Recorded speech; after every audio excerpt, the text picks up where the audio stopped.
Shabbat Shalom, and welcome to 5 Minutes of Torah with a Beth Israel rabbi, a CEO of the Jewish Federation of Vancouver here in Jerusalem.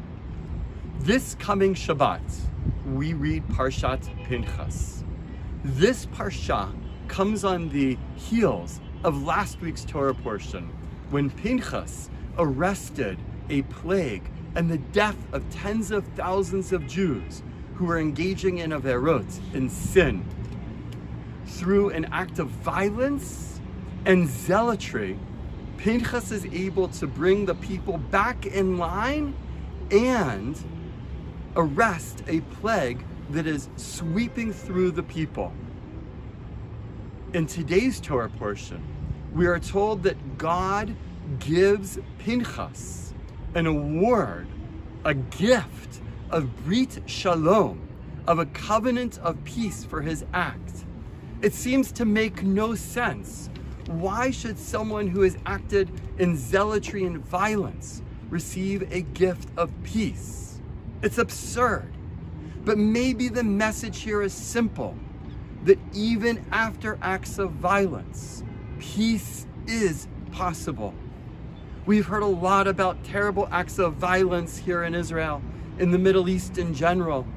But I have to say, what I have seen over my life, and even just the last couple days, is a country that truly is at peace.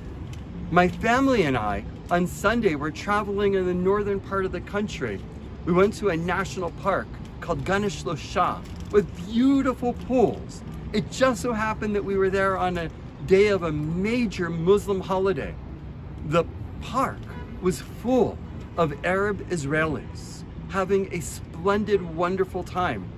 As Jews, even in the midst of this park in Israel, we are amongst a minority.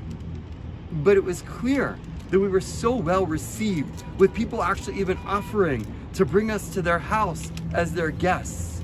I firmly believe that there is a tikvah, that there is a hope, not only that we can continue to live as a free and independent Jewish people here in the land of Israel, but we can do it b'shalom. We can do it in peace. Ezra.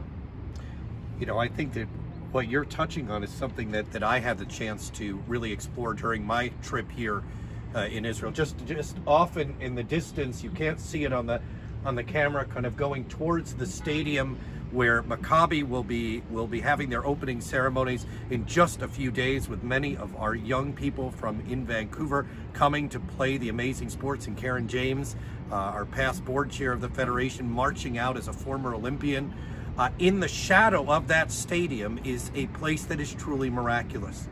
And it may not be miraculous for people like us coming from global Jewry, but it's miraculous for right here in Israel. And that's a school called Hand in Hand. Many of you may know about this school, but I had a chance to visit it and sit down with Arab and Jewish students who are learning together, you know, going through school together from a very young age, building relationships with one another, so that parents are building relationships through one another. And to me, what it shows is that through education, we are attempting to create that Brit Shalom, that future of peace, that future that we want for not just the city of Jerusalem, but for Israel as a whole. Thank you, Ezra. It's been great seeing you here This in is Jerusalem, fantastic. and we look forward to seeing you upon our return to Vancouver. Shabbat Shalom.